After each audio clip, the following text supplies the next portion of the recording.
Marxist communist கட்சிக்கு தொகுதிகளை இறுதி செய்வதில் சிக்கல் நீடித்து வருவதாக தெரிவிக்கப்பட்டிருக்கிறது. கூடுதல் தகவலுடன் நம்முடைய சிறப்பு செய்தியாளர் கோகுல், தற்போது சிக்கலுக்கான காரணம் என்ன?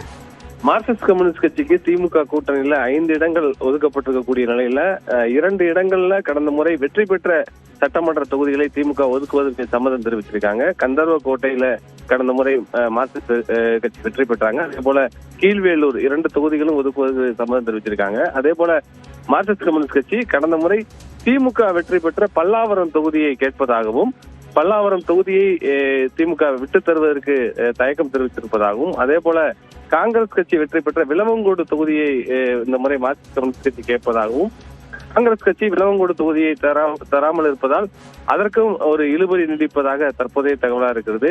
மார்க்சிஸ்ட் கம்யூனிஸ்ட் கட்சிக்கு இதனால் தொகுதிகளை இறுதி செய்வதில் ஒரு சிக்கல் நீடித்து வருகிறது.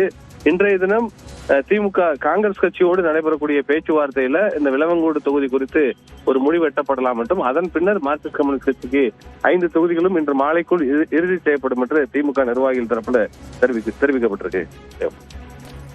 விரிவான தகவலுக்கு நன்றி கோகுல்.